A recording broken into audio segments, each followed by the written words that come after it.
Westbrook and Harden are both one-man shows for their teams, and both are holding them up with averages of double-doubles.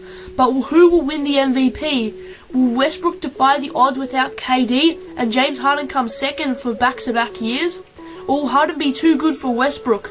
Well, we find out today as I tell you who I think will win the MVP. And before we start, shout outs to Basketball Archives. We will be collaborating hopefully in the future. So, let's begin.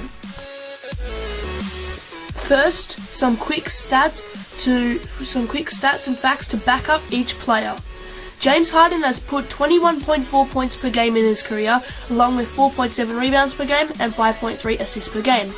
This year, however, he has put up 27.7 points per game, 8 rebounds per game, and 11.8 assists per game.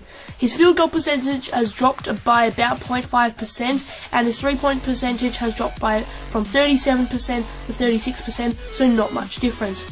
Russell Westbrook has put up stats of 21.9 points per game, 5.8 rebounds per game, and 7.7 assists per game. This season, Westbrook has gone ballistic with 30.9 points per game, 10.5 rebounds per game, and 10.9 assists per game. His field goal percentage has dropped a bit, but his three-point percentage has gone up to an insane 42%. Harden has been an All-Star 4 times and Westbrook 5 times, and neither have won an MVP or championship. But with that out of the way, it is time for me to tell you who seems better suited to win the MVP. First, we need to find out which team scored most points with its respective MVP in the game. Through 10 games, Houston scored 891 points and is a plus 87 with Harden on the floor.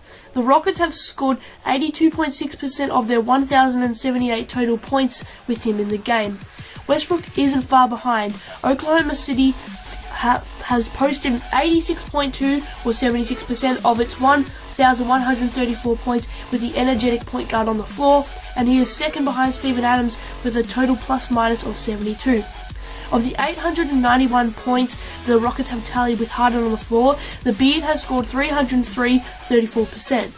That number pales in comparison to Westbrook, whose 352 points on the season, second most behind Damian Lillard, account for 40.8% of the Thunder's scoring with him on the floor. Both Harden and Westbrook rank in the top 5 in the league in total points scored. Next, we have to find out who's creating the most scoring opportunities for his teammates. James Harden's 126 assists have led the Rockets to 312 points. That's another 35% of Houston's total points Harden accounts for while he's on the floor.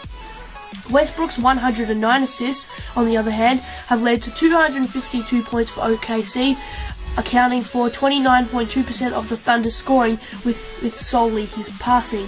For reference, LeBron James has also assisted on 252 Cavalier points, Chris Paul has 214 for the Clippers, and Draymond Green has 174 for Golden State. From here, it's simple math.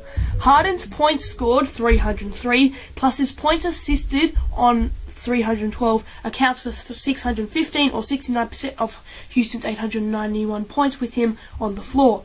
Westbrook, though, just edges him out. His 352 points scored and 252 points assisted on account for 604 or 70% of OKC's points scored with him on the floor. Westbrook is a one-man show, averaging 32 points, 9.9 assists and 9.7 rebounds per game. He's on pace to have a season the NBA has only seen once before. But so is Harden. At 30.3 points and 12.6 assists per game, both he and Westbrook could join Oscar Robertson as the only players in league history to post 30.10 assist averages over a full season. Now with teams of their own, two guys who were once teammates are on pace to shatter long-standing NBA records. Westbrook can thank Durant's shocking summertime decision to ditch Oklahoma City for Golden State, thus freeing the lone West Wolf to run rampant for the foreseeable future. As for Harden, he can thank D'Antoni, whose 7 seconds or left offense built on high pick and pops with an army of sharp troopers unleashed the Beard's final form as the league's premier point guard, and my vote for the MVP. In the end, though, both Harden and Westbrook are one-man bands. If they are going head-to-head 4 times this season, fans watching the two of them shoot shoot for the win isn't a bad idea at all. So thank you guys so much for watching. I hope you enjoyed this video. Basically, I think that Harden's move to point guard has been fabulous, and if what Michael Zemba said is true, then Harden has more chance to win, but I'm not going from that though. Anyway, I hope you enjoyed the video. I should have my podcast out next, maybe a mini video in a few days depending on how I feel. Who do you think will win? Let me know in the comment section below. Thanks again for watching. Please like, comment and subscribe, and Merry Christmas, my friends.